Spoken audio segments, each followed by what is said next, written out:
Guys, hello everyone. गासिबो मोजाङैनो दं होननानै आसा फारिना थाबाय। ओमफ्राय दाथ' लकडाउनबो सोलिगासिनो, स्कुल कलेजथ' गैखाया बन्द'खा, स' बर जानानै दं। बेनिखायनो आं सानबाय दि जों दख'नाखौ मादि गानो बिनि सायाव मोनसे टपिक लानानै आं दिनै भिडिअखौ बानायनो सानदों। So let's start the video.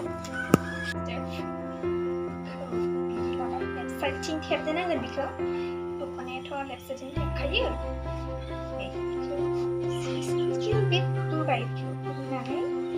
बेवहाय एसे लाबाय नै लानानै बेवहाय थेबना लाबाय। जुदि दख'नाया गोलावबालाय बेखौ एसे फोल्ड खालामनानै एसे लाबाय, लानानै बेयाव